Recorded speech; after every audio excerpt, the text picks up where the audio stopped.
नमस्कार, न्यूज मराठी 24/7च्या बातम्या गावाकडच्या मध्ये आपल्या सगळ्यांचं स्वागत. पाहूया गावाकडील काही महत्त्वाच्या बातम्या.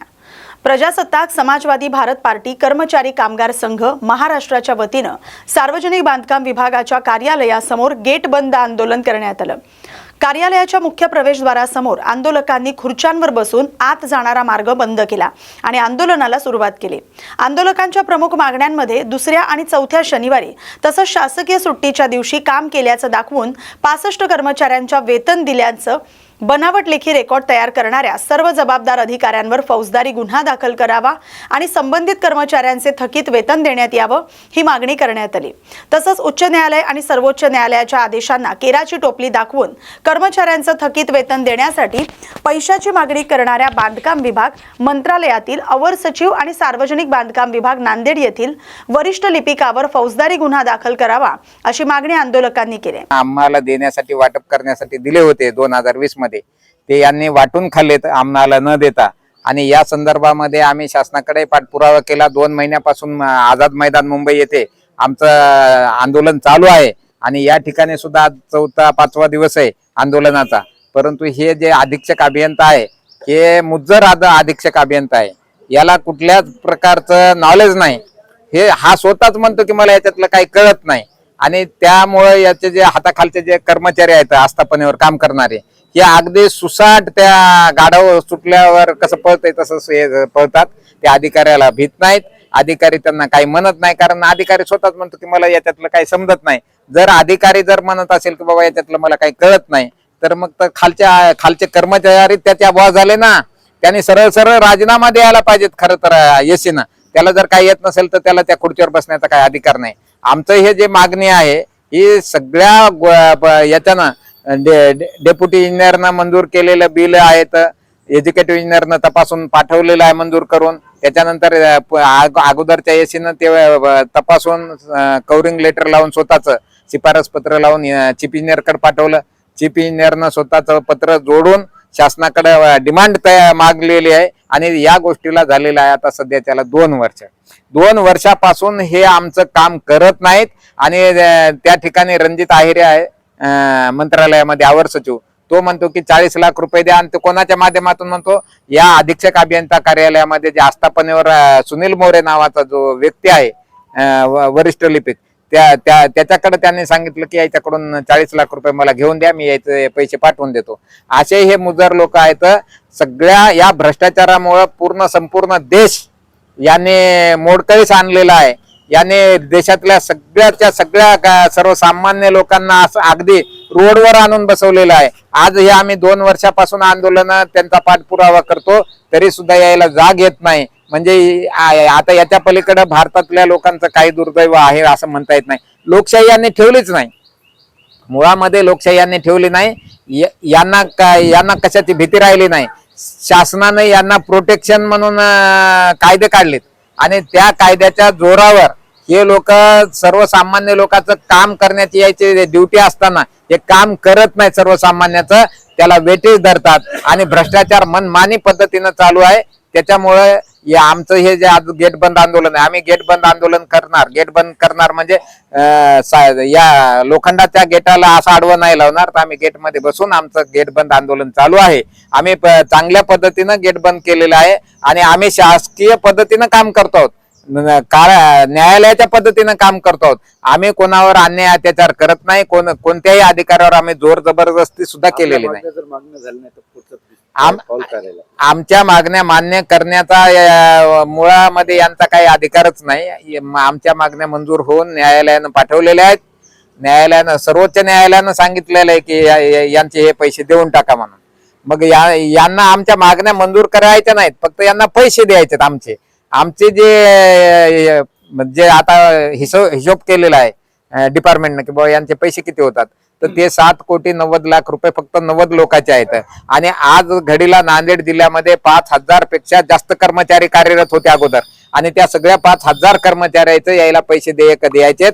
यायच्या पोटामध्ये दुखायला लागले या गरीबाईला पैसे मिळालेत म्हणून. आणि गरीबाईला पैसे हे सरकार किंवा हे प्रशासन दान करत नाही, हे लोक त्यांना भीक मागत नाहीत. यांनी कष्ट केलेत, परिश्रम केलेला आहे, यांनी स्वतःचा घाम गाळलेला आहे, लेकर बाळ बाजूला ठेवून सरकारचं काम केलेलं आहे आणि त्या कामाचा मोबदला सरकारला हे मागत आहेत. न्यायालय द्या म्हणते, उच्च न्यायालय द्या म्हणते, सर्वोच्च न्यायालय द्या म्हणते. याचे काय बापाच्या घरचे द्यायचे नाहीत, यांच्या काय शेतात मधलं पिकलेलं हे मागत नाहीत. यांना सरळ सरळ यांनी द्यायला पाहिजे.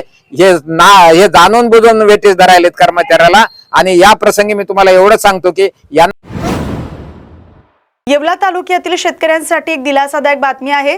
मंत्री छगन भुजबळ यांच्या महत्वाकांक्षी मांजरपाडा प्रकल्पाचं पाणी अखेर डोंगरगाव बंधाऱ्यात दाखल झालंय. दरसवाडी धरणातून तब्बल 87 किलोमीटरचा प्रवास करत अवघ्या 60 तासात हे पाणी डोंगरगाव बंधाऱ्यात पोहोचलं. डोंगरगाव बंधाऱ्यात पाणी दाखल होताच माजी खासदार समीर भुजबळ यांच्या हस्ते जलपूजन करण्यात आलं. मांजरपाडा प्रकल्पाचं पाणी येवला तालुक्यात पोहोचल्यानं शेतकऱ्यांमध्ये आनंदाचं वातावरण आहे.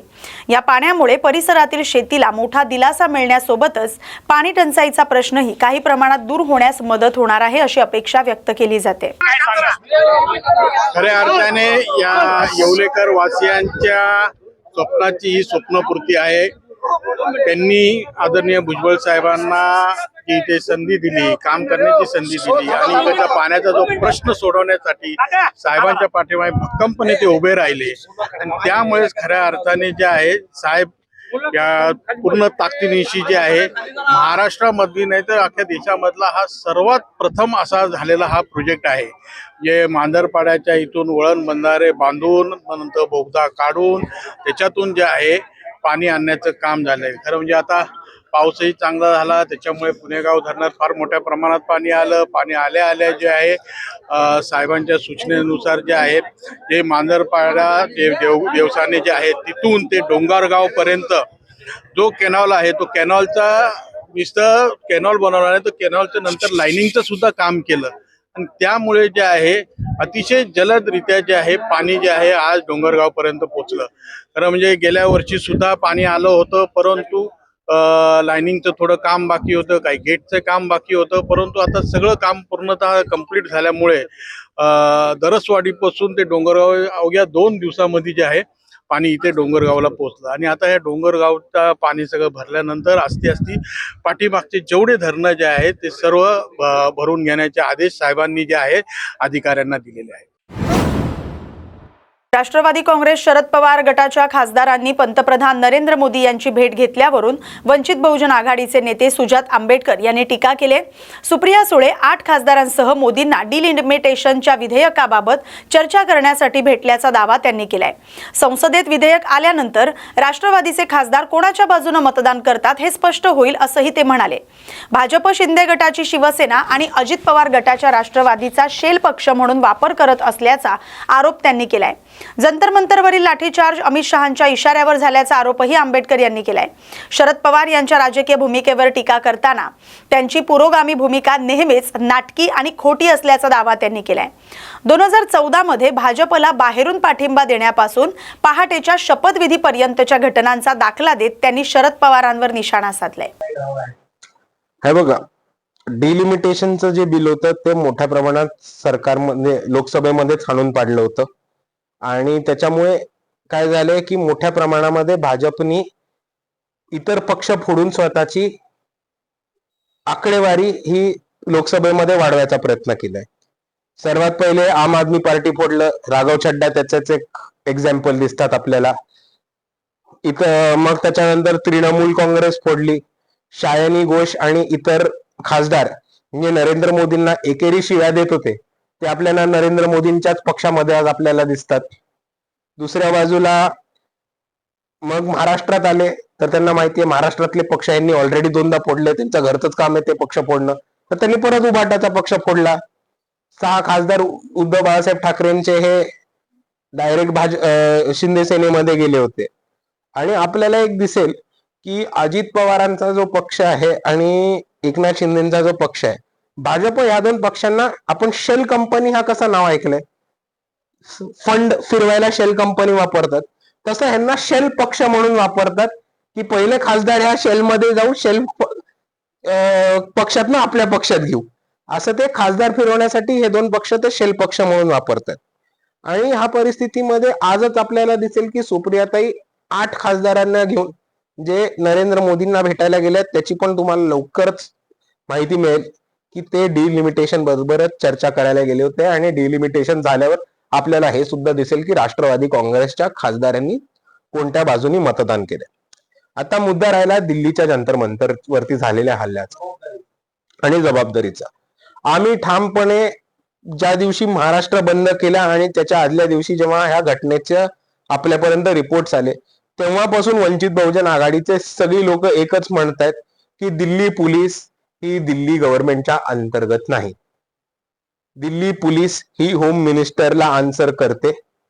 पण आता गोष्ट अशी आहे की दिल्ली सरकार आणि केंद्र सरकार हे दोन्ही भाजपचे आहेत, म्हणून सगळे इशारे भाजपकडेच जातात. दुसऱ्या बाजूला आपण जे घटनाक्रम बघितला असाल तर तो घटनाक्रम अतिशय असंविधानिक आणि क्रूर आपल्याला दिसतो. कुठेही भारताच्या इतिहासामध्ये असं झालं नाही की विद्यार्थ्यांवरती वॉटर कॅनन वापरलेत, टिअर गॅस वापरलेत, लाठ्यांना खिळे ठोकून विद्यार्थ्यांना खिळ्यांनी मारण्यात आलंय. त्याच्याहून मोठी गोष्ट म्हणजे काही बॅरिकेड्सला शॉक हा दिला होता आणि बॅटन्सला सुद्धा शॉक हा प्रकार देऊन लोकांना इलेक्ट्रिक करंट देण्याचं काम विद्यार्थ्यांना केले. बरेचसे असे पोलीस होते ज्यांनी स्वतःचा नेम टॅग लपवला होता. बरेचसे अशी लोक होती जे स्वतः वर्दीवरती पण नव्हती. म्हणजे भाजपचे भाड्याचे गुंडे हे पोलिसांबरोबर सामील होऊन थोडी नव्हते हाणामारीमध्ये सामील झाले. हा एक मोठा प्रश्नचिन्ह निर्माण होतो. आणि दिल्लीची सिक्युरिटी कोणाकडे येते, दिल्ली पोलीस कोणाच्या कंट्रोलमध्ये येतं आणि दिल्ली पोलीस कोणाच्या आदेशावरती काम करतं तर ते भारताचे होम मिनिस्टर आहेत. आणि म्हणून आमचं ठाम म्हणणं आहे की हा जो हल्ला केलाय तो अमित शहाच्या इशाऱ्यावरती झालाय. ठाणेकरांची मागणी नसताना सत्ताधाऱ्यांनी 12,200 कोटींचा रिंग मेट्रो प्रकल्प लादलाय. नागरिकांच्या सूचना हरकती न घेता प्रकल्पाचं नियोजन करण्यात आल्याचा आरोप राष्ट्रवादी काँग्रेस शरद पवार पक्षाचे ठाणे जिल्हाध्यक्ष मनोज प्रधान यांनी केलाय. सोशल मीडियावर नागरिकांचा प्रकल्पाला मोठ्या प्रमाणात विरोध असल्याचा दावा करत शहरातील 3 आमदारांकडून स्टेशन पुढे नेणं किंवा प्रकल्प कळवा मुंब्रा इथं नेण्यासारख्या सूचना केल्या जात आहेत. हा प्रकल्प भातुकलीचा खेळ आहे का, असा सवाल प्रधान यांनी उपस्थित केलाय. मेट्रो मार्गिका 4 आणि 5 गेल्या अनेक वर्षांपासून पूर्ण झालेल्या नसताना नवीन रिंग मेट्रोचा आग्रह कशासाठी, असा प्रश्न त्यांनी उपस्थित केलाय. त्याऐवजी इलेक्ट्रिक बसेस आणि लास्ट माईल कनेक्टिव्हिटीवर भर द्यावा अशी मागणी त्यांनी केली आहे. रिंग मेट्रोमुळे बांधकाम काळात मोठी वाहतूक कोंडी होण्याची शक्यता आहे. प्रकल्प 2029 ऐवजी 2035 पूर्वी पूर्ण होणं कठीण असल्याचा दावा प्रधान यांनी केलाय. मला पहिलं एक प्रश्नाचं उत्तर यांनी द्यावं की हा 12,200 कोटीचा प्रकल्प मागितला कोणी, हा कोणाला हवाय? माझ्या मते ठाण्यातल्या कुठल्याच नागरिकाला रिंग रेल्वे हा प्रोजेक्ट मंजूर नाही. तुम्ही सोशल मीडियावर जर गेलात आणि सर्वेक्षण केलं तर 100 पैकी 100% लोक याच्या विरोधात बोलत आहेत. माझं स्पष्ट म्हणणं आहे की 1,000 कोटीच्या इलेक्ट्रिक बसेस तुम्ही द्या आणि त्याच्याने हा प्रॉब्लेम सॉल्व्ह करा. आता आपण गेले 10-12 वर्षामध्ये मेट्रो लाईन 4 चालू करू शकलो नाही, मेट्रो लाईन 5 चालू करू शकलो नाही आणि हा 29 किलोमीटरच्या रिंग रेल्वेमध्ये जिथे 3 किलोमीटर अंडरग्राऊंड आहे, मला वाटत नाही पुढच्या 10-12 वर्ष हे चालू होईल. आणि ह्या 10-12 वर्षामध्ये जी वाताहत या ठाण्याच्या नागरिकांची होईल त्याच्याबद्दल जेवढं कमी बोलणं तेवढंच चांगलं. दुसरी एक गोष्ट, आज सत्ताधारी आमदार सुझाव देत आहेत की उपवन लेकच्या इकडनं घेऊन जाऊ नका, तिथे आमचा उपवन फेस्टिवल होतो, तिथे 1500 घरं तोडायला लागतील, समतानगरमधनं घेऊन जा. दुसरा आमदार म्हणतो की ह्या सोसायटीचा विरोध आहे, 200 मीटर पुढे घेऊन जा स्टेशन. तिसरी सोसायटी म्हणते की आमच्या रस्त्यावरनं नको, मागच्या रस्त्यावरनं घेऊन जा. तिसरा आमदार म्हणतो कळवा मुंब्रा दिव्यालाही हा प्रकल्प घेऊन जा. म्हणजे माझं स्पष्ट म्हणणं आहे, हे काय एका भातुकलीचा खेळ चालू आहे का तुमचा?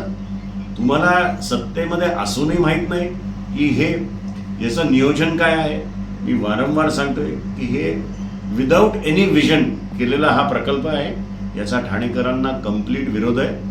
माझं तरीही म्हणणं आहे की मी अगदी हे नाही सांगत की तो थांबवा, पण एक तात्पुरता पॉज घ्या. मेट्रो 4 मेट्रो 5 चालू होऊन द्या आणि मग आपल्याला काय जाणवतंय ते बघा आणि मग प्रलंबित मागण्यांकडे शासनाचं लक्ष वेधण्यासाठी अमरावती विभागातील 5ही जिल्ह्यांमधील प्रकल्पग्रस्त शेतकऱ्यांनी जिल्हाधिकारी कार्यालयासमोर एक दिवसीय सांकेतिक सत्याग्रह आंदोलन सुरू केलं। बळीराजा प्रकल्पग्रस्त संघर्ष संघटनेच्या वतीनं झालेल्या आंदोलनात मोठ्या संख्येनं शेतकरी सहभागी झाले।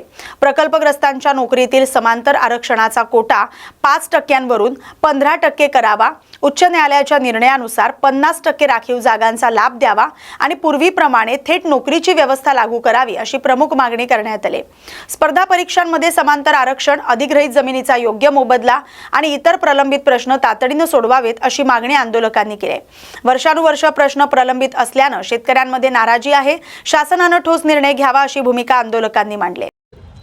कसं आहे की जो प्रकल्पग्रस्त शेतकरी असतो त्याचं सर्वस्व खरं म्हणजे शेती असते आणि शेती जेव्हा त्याच्या हातून निघून जाते, खरी ती रिअल इस्टेट असते, खरी धरोहर असते, ती जेव्हा निघून जाते तेव्हा तो खऱ्या अर्थानं निराधार होऊन जातो, हताश होऊन जातो, रस्त्यावर येतो। ही वास्तविक परिस्थिती आहे। आणि मग ही शेती जे या सरकारला दिली, कमी पैशानं दिली आणि दिल्यानंतर तो खऱ्या अर्थानं भूमिहीन झाला, बेघर झाला, अशा शेतकऱ्यांसाठी इंग्रज काळापासून कायदे आहेत, पण त्या कायद्याची सुद्धा जर योग्य पद्धतीनं अंमलबजावणी होत नसेल तर मग त्या शेतकऱ्यांना कुठे जायचं, कुणाला दाद मागायची, शिवाय आत्महत्येच्या शिवाय त्याला पर्याय उरत नाही।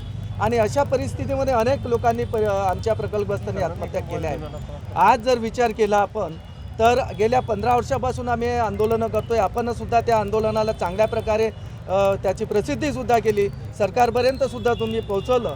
मात्र पोहोचवलं असताना सुद्धा सरकारनं जे काही आमच्या काही मागण्या होत्या त्या काही प्रमाणात त्यांनी पूर्ण केल्यात, अशातला भाग नाही आहे। परंतु ज्याचा सर्वस्वी त्याग आहे त्यासाठी हात आखुडता घेणं सरकारनं मला तरी वाटतं योग्य नाही आहे।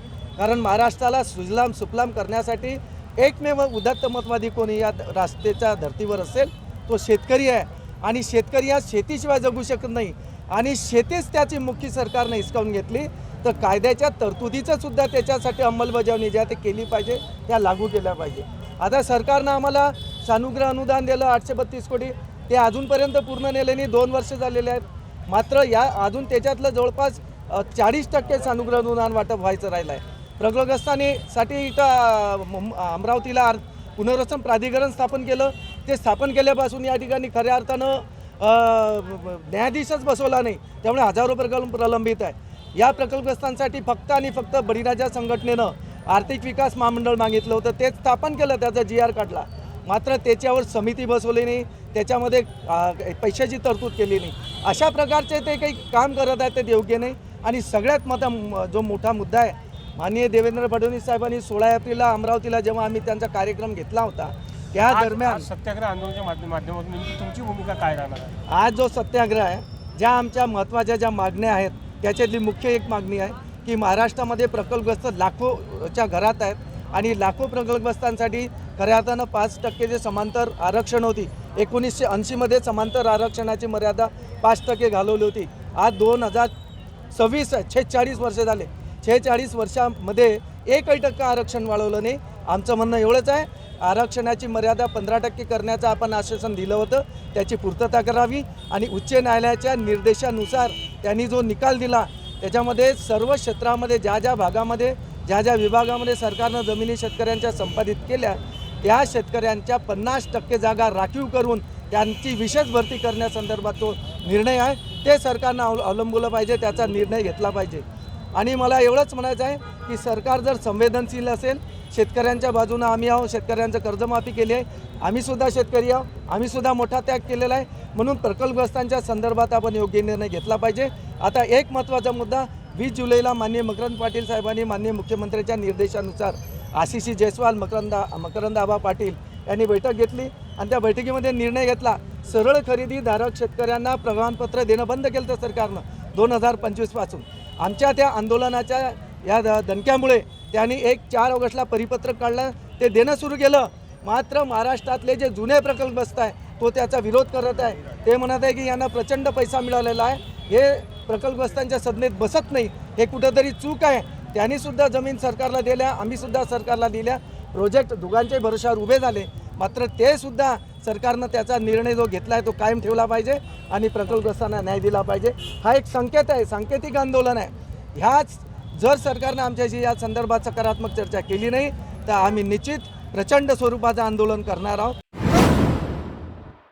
नांदेड जिल्हा मध्यवर्ती सहकारी बँकेच्या अध्यक्षपदी आमदार तुषार राठोड तर उपाध्यक्षपदी मिनल पाटील खदगावकर यांची सर्वानुमते बिनविरोध निवड करण्यात आली.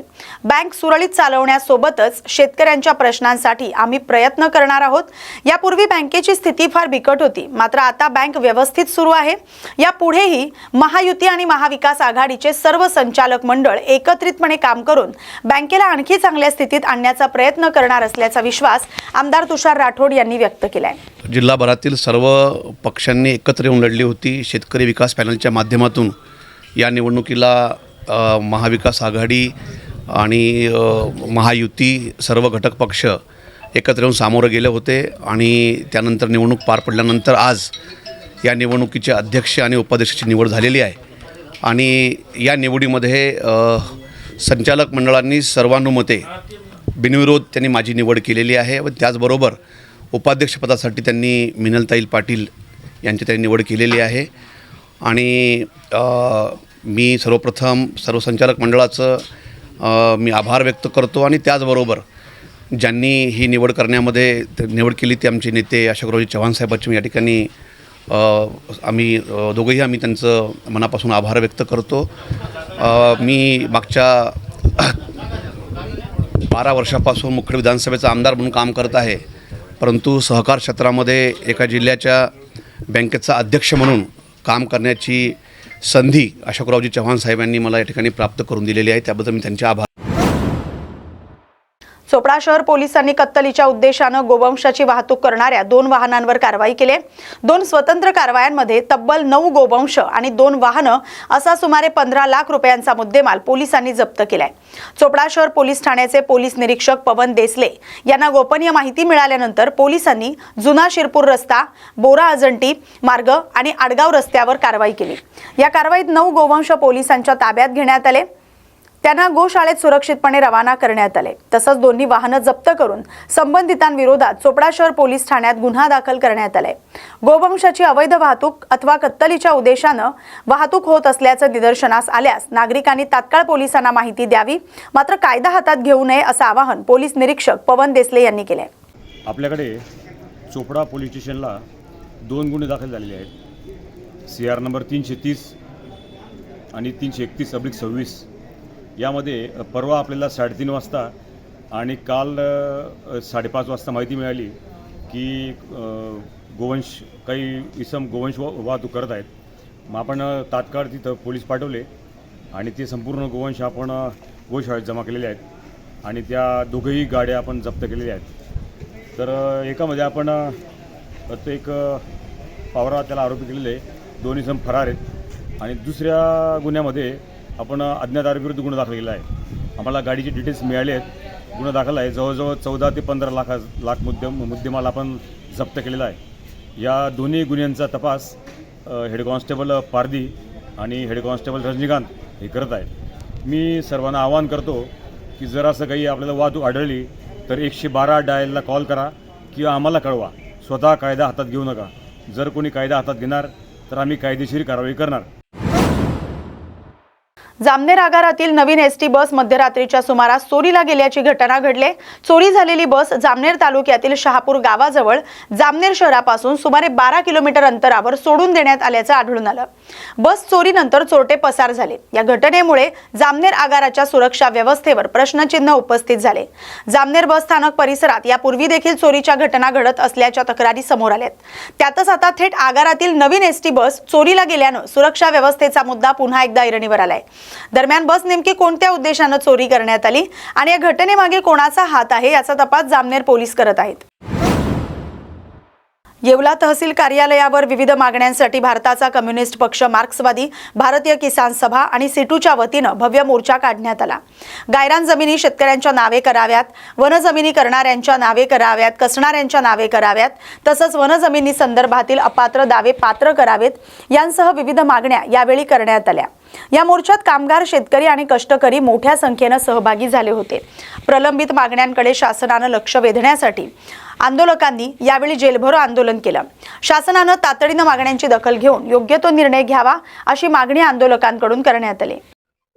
मार्क्सवादी कम्युनिस्ट पक्षाच्या वतीनं व अखिल भारतीय किसान सभेच्या वतीनं वनजमिनीच्या कायद्याची अंमलबजावणी काटेकोरपणे झाल्या पाहिजे व गायरान जमिनी नावावर झाल्या पाहिजे या मागणीसाठी CITUच्या वतीनं काही आंदोलन झालेलं आहे. कामगारांचे प्रश्न सुटल्या पाहिजे. कामगार व शेतकरीच्या विरोधात जे काही सरकार धोरण राबवतो त्या धोरणाच्या विरोधात आणि पिढून पिढी जमीन वनजमीन ताब्यात असलेल्या आदिवासींच्या ताब्यातली जमीन नावावर व्हावा याच्यासाठी आम्ही आज विंचूर चौफुलीपासून आम्ही जो मोर्चा काढला तो मोर्चा काढून आम्ही तहसील कचेरी व जेलभरो आंदोलन सुरू केलेलं आहे. का या संपूर्ण जमिनीची कायद्याची अंमलबजावणी झाल्या पाहिजे. कायदा होऊन आज 17-18 वर्षे झालेली पण त्याची अंमलबजावणी होत नाही आणि सरकार वेगवेगळे कायदे काढतंय. मला वाटतं कामगारांच्या विरोधात कायदे काढतंय, शेतकऱ्यांच्या विरोधात कायदे काढतंय, पण खरा या देशाचा मालक आहे मूळ मालक. त्याला जे पिढून पिढ्या जमीन नावावर झाल्या पाहिजे त्याच्यासाठी झालेला वनाधिकार कायदा आहे त्या कायद्याची अंमलबजावणी व्हावा याच्यासाठी हा किसान सभेच्या वतीनं आम्ही जेलभरो आंदोलन सुरू केलेले आहे. धाराशिव जिल्हा परिषदेच्या शिक्षण विभागाच्या कारभाराविरोधात प्राथमिक शिक्षक संघटनांच्या समन्वय समितीच्या वतीनं जिल्हा परिषद कार्यालयासमोर धरणे आंदोलन करण्यात आलं. शिक्षक पदोन्नती प्रक्रियेत मोठ्या प्रमाणात भ्रष्टाचार आणि अनियमितता झाल्याचा गंभीर आरोप शिक्षक संघटनांनी केलाय. शिक्षण विभागाकडून 3 जुलै रोजी विस्तार अधिकारी, केंद्र प्रमुख आणि मुख्याध्यापकांची पदोन्नती प्रक्रिया राबवण्यात आली. या प्रक्रियेत मोठ्या प्रमाणात अनियमितता झाल्याचा आरोप शिक्षक संघटनांनी केलाय. नियुक्त करण्यात आलेले 16 शिक्षण विस्तार अधिकारी हे सर्वात कनिष्ठ असल्याचा दावा करत वरिष्ठ शिक्षकांवर अन्याय झाल्याचं संघटनांचं म्हणणं आहे. विधानसभेचे उपाध्यक्ष यांनी पदोन्नती प्रक्रिया राबवू नये असं पत्र दिलं होतं. मात्र त्यानंतरही पदोन्नती प्रक्रिया राबवण्यात आल्यानं त्यांच्या पत्रालाही केराची टोपली दाखवण्यात आल्याचा आरोप शिक्षकांनी केलाय. शिक्षण विस्तार अधिकारी पदाची जी पात्रता आहे त्याच्यामध्ये 2 वर्ग आहेत. एक श्रेणी 2 आणि श्रेणी 3. श्रेणी 3 मध्ये SSC DED किंवा BEd असला तरी चालतो, पण श्रेणी 2 मध्ये मात्र तो BA BEd असला पाहिजे आणि हे सगळेच TET उत्तीर्ण असले पाहिजेत. आमची एकच भूमिका आहे, यांच्यापेक्षा सिनियर या जिल्ह्यामध्ये असलेले TET धारक उमेदवार असताना केवळ या जिल्ह्यात ज्युनियर ते असताना त्या ज्युनियरला वेतन श्रेणी दिलेली आहे किंवा पदोन्नती केलेली आहे. हा सिनियर ज्युनियर वाद आहे. कारण कुठल्याही पदोन्नतीमध्ये किंवा म्हणजे प्रकार काय असतो, जिल्हा बदलून आलेले लोक आणि मूळ जिल्ह्यामध्ये नेमणूक झालेले लोक, पदोन्नतीमध्ये मूळ जिल्ह्याची नेमणूक ग्राह्य धरली जाते. मग हे जे आलेले आहेत बदलून, कुणी 20 ला आलंय, कुणी 24 ला आलंय, कुणी 23 ला आलंय आणि या ठिकाणी 85 पासून हे 90-95 पासून जी कार्यरत आहेत आणि ज्यांनी TETची पात्रता पण धारण केलेली आहे अशा पदोन्नतीपासून वंचित आहेत. बातमीसोबतच बातम्या गावाकडच्या मध्ये आता इथेच थांबतोय. अशाच महत्त्वाच्या बातम्यांसाठी पाहत राहा न्यूज मराठी 24/7. नवा भारत, नवा विचार.